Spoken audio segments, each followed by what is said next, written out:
I keep it inside of me. Yeah, I keep it inside. It's killing the man in me. Yeah, it's killing the man. Keep it inside, I keep it inside of me. Yeah. And for today, we'll be talking about life-work balance for young fathers. Yeah. And to help me unpack that, I am joined by a very good friend of mine, someone that I've known for a very long time, someone who inspires me because of his dedication to community work, and that is no other than Mr. Mchinga Mtambo. Welcome to the podcast. Thank you so much, Mr. Mko. Yeah, I'm happy to be here. I'm so glad that you accepted the invitation. The invitation, yes, man, despite it being on a short notice, but you know, if it is for the community, we're always ready to give in our best and share the little, you know.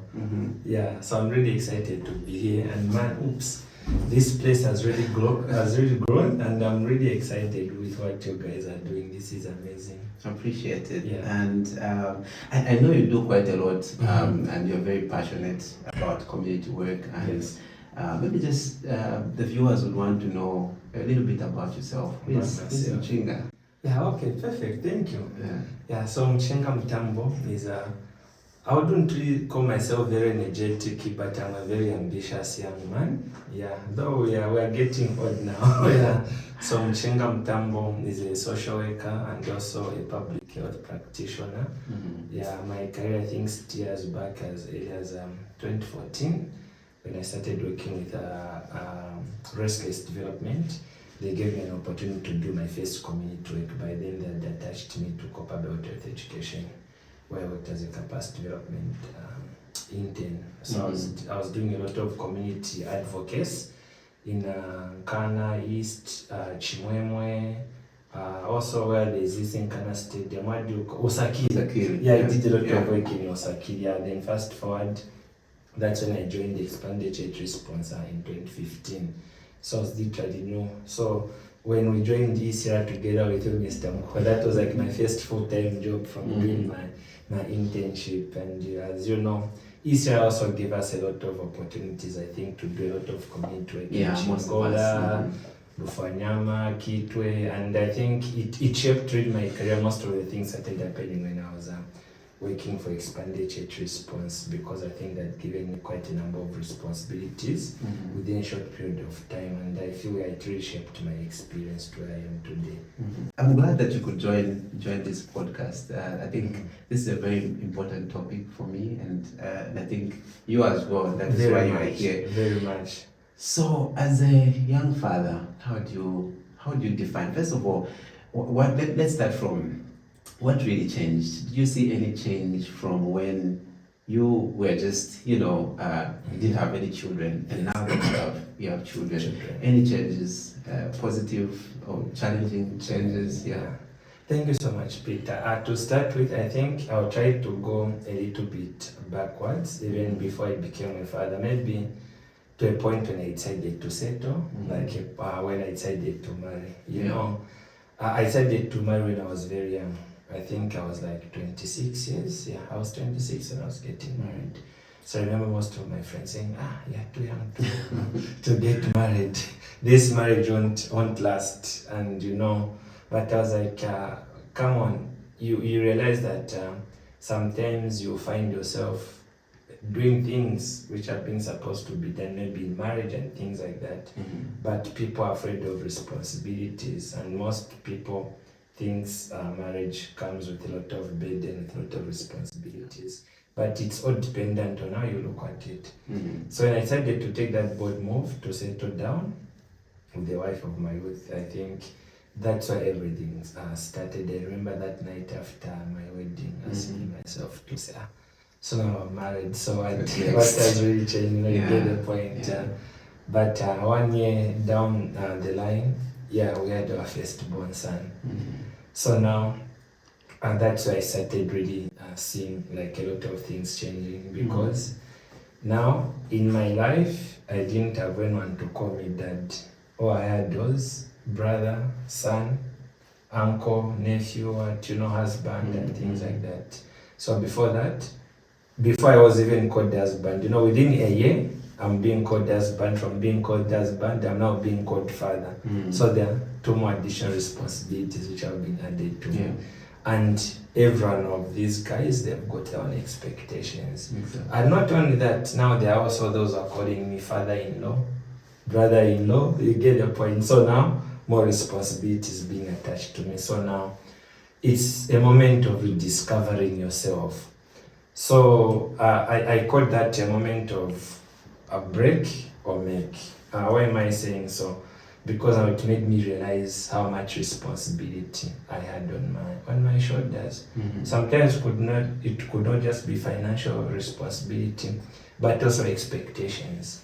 The moment we decide to settle, different expectations will start coming from people. It's okay for him to decide to go this route. Maybe he should be financially stable. He should be mature enough. I remember I had a cousin of mine was getting married. So when we went, they asked to say, all those who are sitting, we had this Chiranga Muliro. And this Shivukombe couldn't make it for the function because their daughter just died.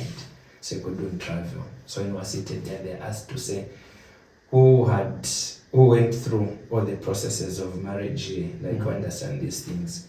So there were even elders there, but it was discovered that it was on me who had followed the required steps, having the wedding, the certificates, all the steps, the teachings and everything. Then from now they were like, okay, this same young man, you're going to sit beside your cousin and the other one is going to be teaching you as they bring. So now I'm like, what is this supposed to mean? You get the point. So we performed, those guys brought Chirangam. Now the fun part is the people brought Chirangam. One of them was a friend to my mother.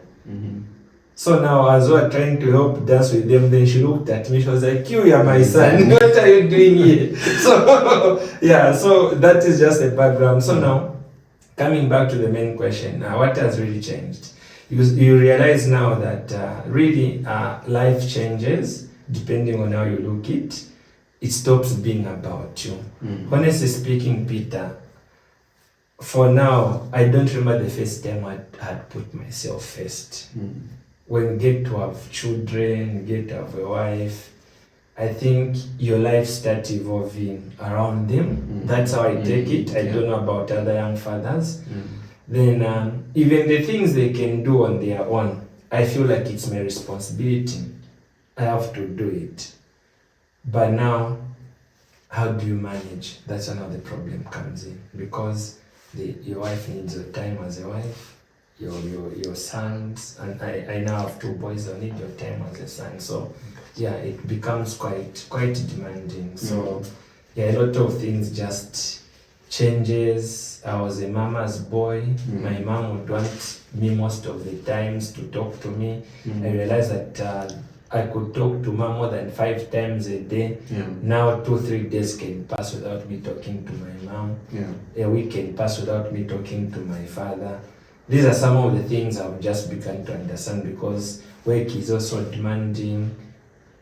So a lot of things, you start realizing that you don't even have time for yourself, but you're just living for other people. That's how things have turned out to be. And I think for you and me, I think the difference is that you are raising sons. Exactly. I know maybe you haven't had an opportunity to raise daughters, but just from your own perception, do you think it's different raising sons as compared to raising daughters? One of the things I think, yes, I don't have a girl child, but one thing I must mention, Peter, is I'm the firstborn in my family. I've got 4 siblings. We had 3 girls. Unfortunately, one passed on. You remember my immediate sister, she died in 2020. Then after that, I've got 2 more female siblings. So the third born, she's like 14 years younger than me, and our last born is like 19 years younger than me. So these, I groomed them, if I can put it that way. Because when the third born was born, he was born in 2005. Then our fourth born was born in 2005, who is a girl. Then our third born was born in 2004. So there was like this year. And they're like, so now being the firstborn, we had like 2 babies in the house, you get the point. So now I had to start helping mom babysitting my other young sister. So I had an opportunity of raising a girl child or a child before I even had my own children. So I would say there isn't so much difference, but one thing I tend to see is, of course, we all understand the Electra complex and the Oedipus complex, which talks about a girl being more attached to the mother, according to psychologists. I mean, a girl being more attached to the father, and also the boy child being more attached to the mother. I think those are some of the things I was seeing when I was growing up, but in my own life, I was like, this won't be the story for me. I must mention that I'm really close to my boys, and they enjoy being around me. I wouldn't want to say more than the mother, but I know they're happy being found with me. Yeah, so there isn't much difference, but of course, what I really see in my boys, and that's a mistake I don't want to make. There are some times where I would want really them to emulate me, and at some point, especially for my young boy, I was looking at my firstborn son. In my mind, I was like, he'll be following each and every step the elder brother has been doing, because I think there are a lot of similarities between me and my firstborn son compared to my secondborn. One thing for my secondborn is very straightforward. That's him. Is different from his older brother. He's just 3 years old, but for him, if he doesn't want something, he'll just tell Daddy, no. The other day I was laughing, in my house, he's the only person who is able to challenge me, not even the mother. So he's really a tough guy. I remember when he went to start school, his elder brother was like 4. Yeah, him went there was like 2. Then someone tried to pounce on his elder brother. From nowhere, I went to jump, hammered the other guy. I was like, don't mess around with my brother. I was like, this guy, I really have to watch him close. But one thing is, I wouldn't really say there's so much difference. Maybe when they start growing up. Yeah, but what I also see is when you have a girl child, we tend to be more protective. Yeah, because I don't know whatever you've done, Mr. Peter, in the past, which you don't want to be done to your daughters, just for laughs, of course. But you know, they tend to be that where you are really protective. But sometimes for a boy child, you know, I want to create this space for them to go out there and explore the world, of course, with caution. So I think those are some of the things I would really point out. Great. Well, I think there's something that you mentioned. I think I want to ask you about how you are navigating. I know you're doing so much. You're doing a lot. You're in employment. You're a business person, and all those other things. So maybe the next question would be, how are you navigating, through that, and also finding time to spend with your time, or you're finding time to spend with your children rather. But first, before we get to that, I'd like to find out, because there's this thing that you talked about, which is common in our African setting, where from a very, very young age, as a young man, you find yourself taking up certain father responsibilities. You find yourself helping your siblings, be it through school and all that.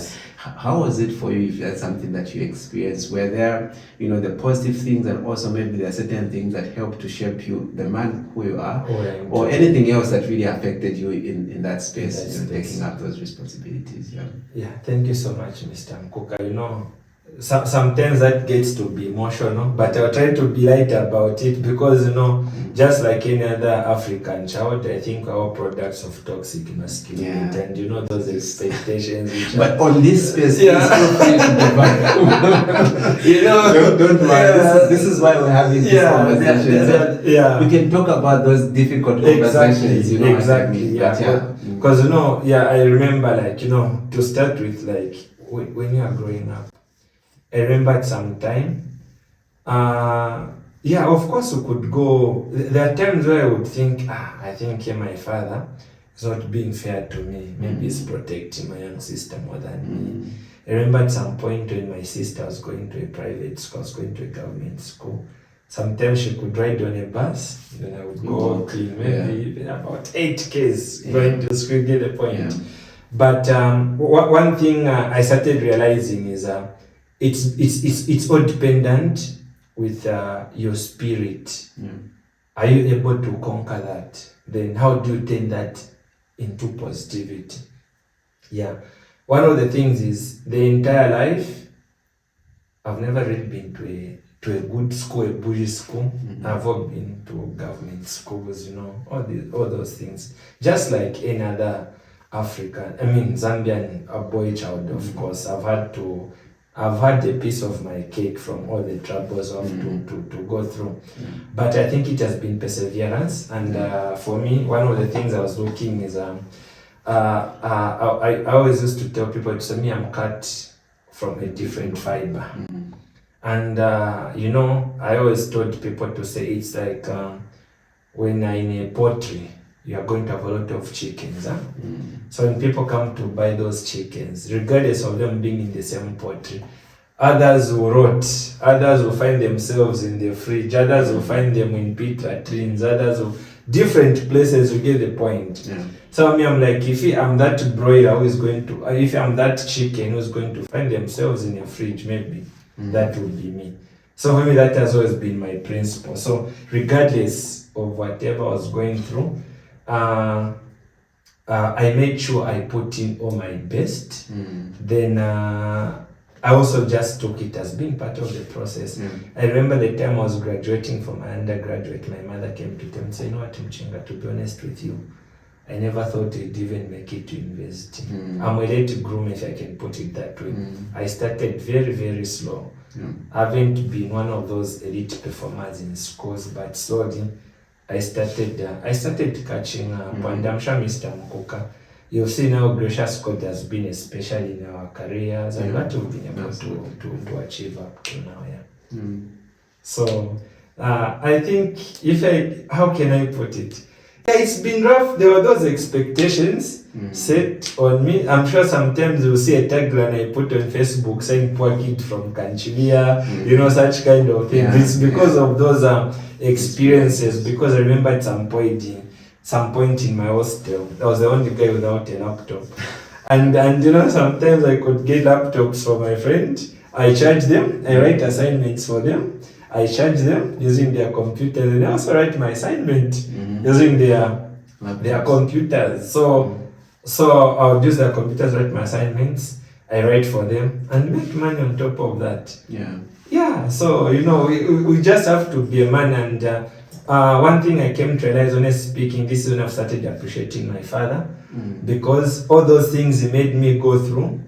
Right now I'm a survivor. So like, sometimes I feel like, can something really destroy me unless otherwise, because I'm a self-starter, I'm self-motivated. And honestly speaking, I don't have to wait for someone for me to be motivated, but I'm intrinsically motivated. And so that's how it has helped me. But unfortunately, there were also some other folks who are going through just like the same things I did.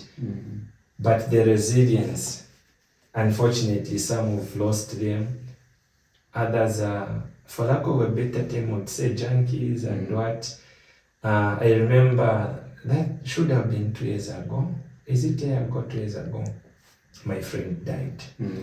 Then my wife escorted me to the funeral house. So now we started looking at other friends who came to mourn, the way they were looking. Then I stepped out of the car, we hugged, started chatting, talking about childhood memories. Then she was like, and I was like, no, man. But they look so different from you.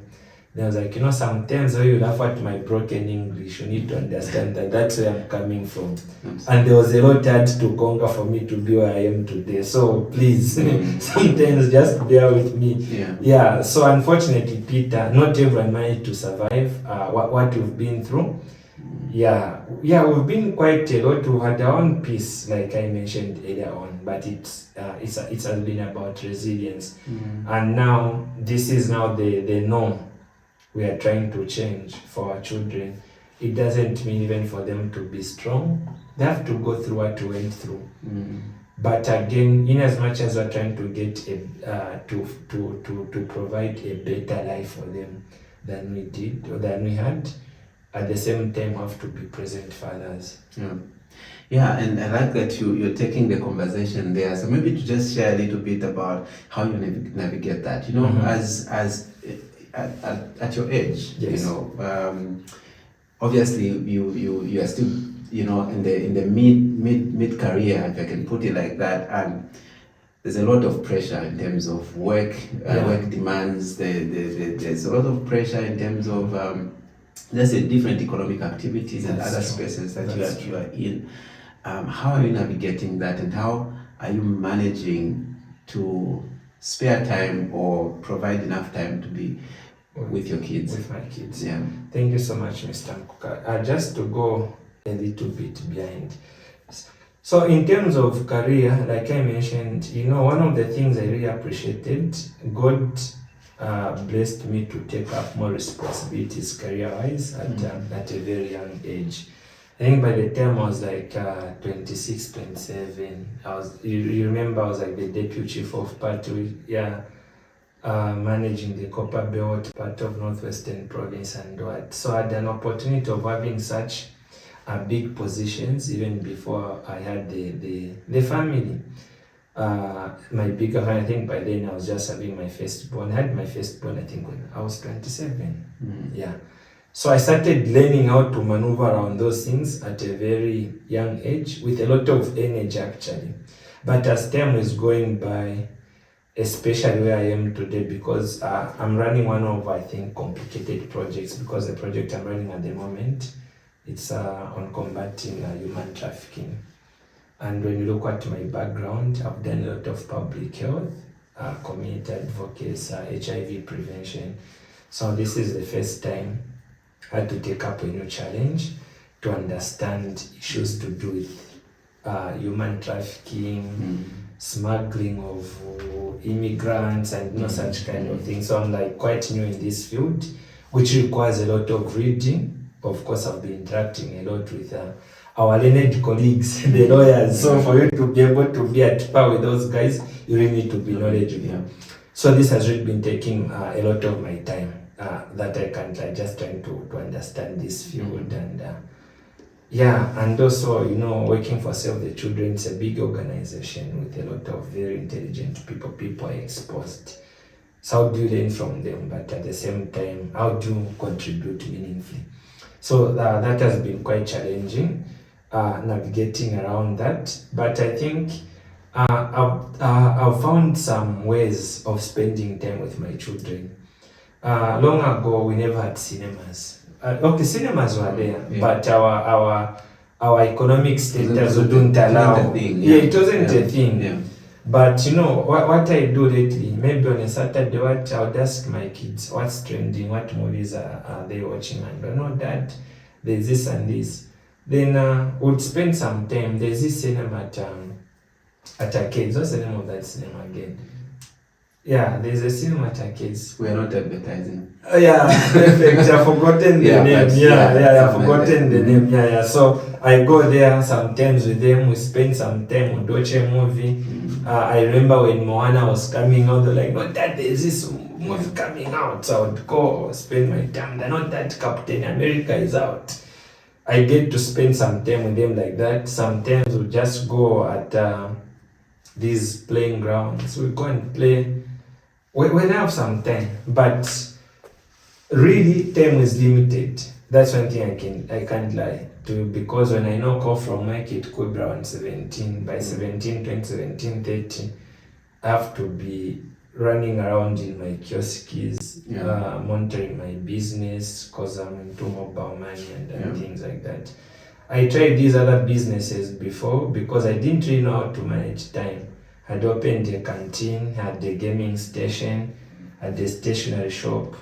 All those businesses collapsed. At some point, some 2 cars on Yango, it collapsed because by then, honestly speaking, like I didn't really understand how to go about all these things. But later on, I'm realizing, so before you venture into something, you need to do a thorough research, Then of course you need to work with people who are really going to support you, but also understand what you're going to do. Yeah, but all in all, what I would say is time is never enough.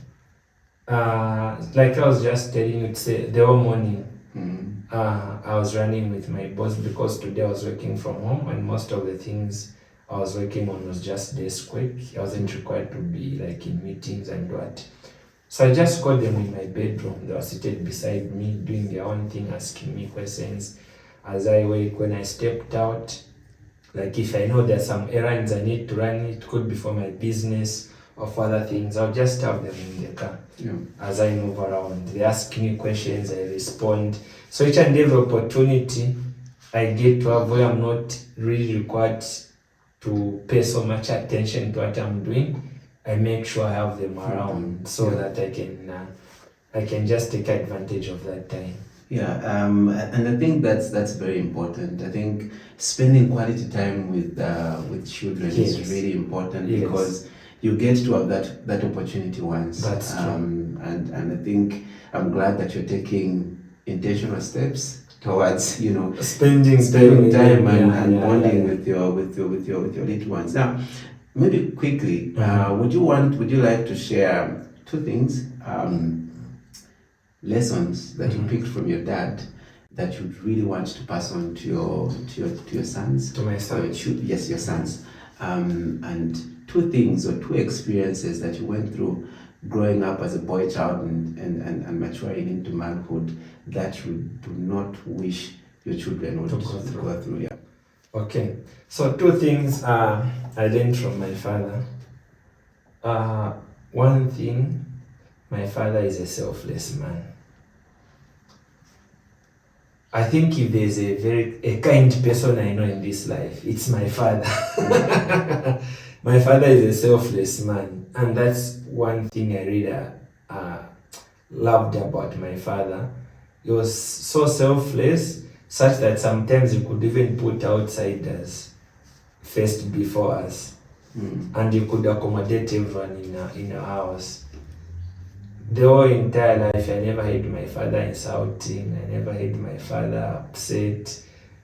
Yeah, but okay, I'll talk about that thing. But yeah, so that's one thing I think I really learned that from my father. My father was a selfless man. That's one thing, if I can just put it that way. My father has really helped a lot of people, and I think that is something I really take after him. I find joy in helping other people. Though, of course, they can doing it with caution. Different times. Yes. I remember that his older brother was like, you need to be careful with your generosity. This generation has got a lot has changed. Yeah, a lot has changed. But that's one thing. Then second, humility. My father had an opportunity, but then when we were growing up, he was one of those guys who had like their first master's degrees. He got it from Dublin, called University of Ireland in Dublin. But we never heard my father speaking about his paper. He still came back, started teaching, very normal and that. But is like by then he was a very learned man, you get the point. But he was still humble with his studies, with his exposure and what. You never hear my father talking about his exposure and what. He was really humble. That's the other thing I think. Every time I tell my children to say, you need to be humble. Lately, my son is in grade 1, but every time the school is having a function, they'll call him to go and read the speeches. If they're doing poems, they would call him. And most of the time, it's like he's always coming out number 1 and things like that. So the other day, I was like, no, you know what, Dad? They were picking on me because I'm very sharp. I'm smarter than everyone in my class. I was like, yes, you're smart, but don't brag. But unfortunately, again, you realize that the world of today, most of the things are doing are very cosmetic. It's about branding. So every time when you're given an opportunity, people want to show off. But unfortunately, so now there is this balance which you need to create between branding and being humble. In the name of branding yourself, most people are doing things which they're not even capable of doing. You send in a very nice or decorated CV with this AI, but you're given an office you fail to perform on that. Yeah. So branding has really done us bad. But yeah, humility and being selfless, those are like two key things I really picked from my dad, because I is one humble man. That man. I really love that about him. I can't compete. I can't compete with him. Maybe it's because I also saw the negative sides of it. So I tried to create a balance. True. Quite most of the things I've begun to understand my father now. When I was young, there were a number of things I couldn't really understand. But there are times I'll just pick a phone and go and say, man, how are you navigating around this? There are times when I'll be faced with a hurdle, then I would go and say, okay, Dad, then we talk through. You talk, won't give you an answer or a solution. But by the time you're finishing chatting with him, you realize that he has told you something to do. Yeah, exactly. Yeah, so those two things, being selfless and humility. Then you talked about what things I wouldn't want to pass on to my children. The first thing I think is I would love my children to learn to stand up for themselves. I think I got a lot to learn about humility from my dad, such that it affected me, my ability to stand up for myself. Confidence, self-esteem. I got affected in that area. And now the problem was when I responded. Each and every time I responded, it was a catastrophic outcome. Yeah, like I would respond with a lot of anger, such kind of things. So I really had to learn how to control my temper. And that only happens when you're harboring a lot of things. When your esteem is down, you can't really express yourself, and what you're keeping a lot of things to yourself. The time you're going to blow up, it would be something else. And that was really something I was really suffering from, because each and every time everyone go like, Mchinga tashupa, rotamupere tashupa, rotatashani tashupa. Even when in a group, they're like, no, fiabulira, what I send it, and I'll be like, okay, fine, let me have it. You get it? So me at some point I thought that's being humble, but I won't really be happy inside my heart. But later on, when I realized that no, these people are taking advantage of me, then my reaction would be bad. So that is something really I would want to pass on to my children. Of course, I want them to be humble, but be assertive at the same time. I want them to stand up for themselves. My oldest son, like I told you, is like that. He always wants to get things perfect. He always wants the approval of other people. So now I tell him to say, man, believe in yourself. Don't always seek approval. Don't always cry if people don't approve with you. That is the first thing. Then the second thing, I think, Mr. Mkuka, I would say for my children to be strong, they don't really have to go through what I went through. You get the point. If I have an opportunity to take my son to school driving, let me drive him to school. If I have an opportunity to buy my son a PS5, let me get him a PS5. In as much as I'm teaching my son to be humble, but if there's a certain life I can afford giving to him. So, like if you didn't have certain privileges and you can give them to your children, please go ahead and give them. I'm really grateful to God for me to be who I am today. At my age, very few find is a director leading this and that, of which I've got that opportunity. But there are times I feel when I'm in certain spaces, so if I was given some certain opportunities, maybe I can even compete better than this. You get the point? Because I see my friends who are at a certain level of exposure, how they're able to express themselves. It's now after I've done these different fellowships, which have really encouraged us to open up and learn about ourselves. So I think that is second, Mr. Mkuka. If you went through something in order for you to be where you are, if you can make it better for your children, please give it to them. If you're able to take them to school, drive them there. Drive them, don't say nice talk. going to school and my children have to walk. Yeah. I think that normative approach to life, we have to challenge that norm. Yeah. And it has to be the thing of the past. Absolutely. We need to give them the life they deserve. If we can afford it, let's give it to them. Yeah, and just riding on those thoughts, I feel like, and that's one of the mistakes that parents today make, especially young parents, where you're thinking, well, like we really suffered. We used to walk. Yes. Why can't they walk? Yeah. But if you Yes. have those facilities, I mean, why not avail them to your children? I mean, we grew up in different times, and our children are growing up in different times as well. So. Yeah. Not to say that you have to spoil your children, but things that can benefit them and ease their lives, if you can provide those, I think it's important to do so. Yes. Yeah, well, time flies when you are Exactly. having a very good conversation. Yeah. I really loved this conversation Mhm. because it's natural, Yes. it's unscripted. And I'm glad that you could really talk about some of those important aspects. I know time is not enough for us. Maybe, hopefully, with your permission, maybe we can invite you again to talk a little bit more about like different topics, or just to expand on this. But we have to go, and I have to release you. Yeah. And so before we close, maybe Yes. just your final thoughts for a young father like Mhm. yourself out there, who is struggling to juggle, or rather to balance work, as well as, spending time with children, Yes. home, and all that kind of a thing. Yeah. What would you say? We can just look into the camera and talk to them. To the people. man inside. Yeah, the man inside the mirror. Yeah. So I think one of the things I've come to learn, and I learned this year, I'm only human, and there's only so much I can give. So I'm not here to meet anybody's expectations. So honestly speaking, if I feel something is really breaking me, I've learned to put myself first now. Yes, I know I have children, I've got a wife, but at the end of the day, you cannot pour from an empty cup. Mhm. So I've come to realize to invest in myself more.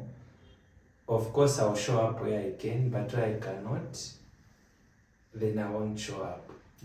Yeah, so that's what I can just say to every father out there, every young father. You're only human, you're only yourself, and you cannot pour from an empty cup. Remember, the taker does not get tired of taking from you. Tell people how you feel. If they don't understand, make yourself feel better, because no one is going to do it for you. Yeah. You just have yourself, and you just have one life. So Yeah. And I think that's powerful.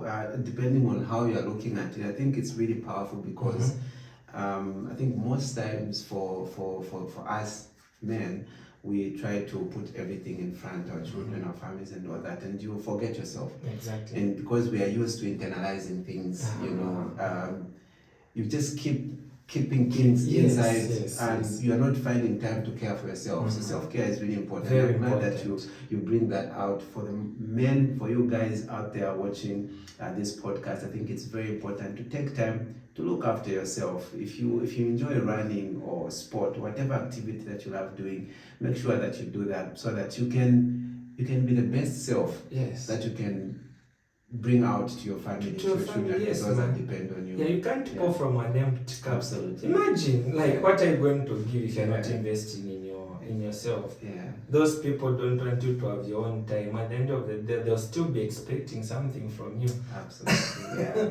Well, thank you so much. I think we have to end here. Again, Mchinga, I really appreciate your coming and sharing your wisdom with us on the podcast.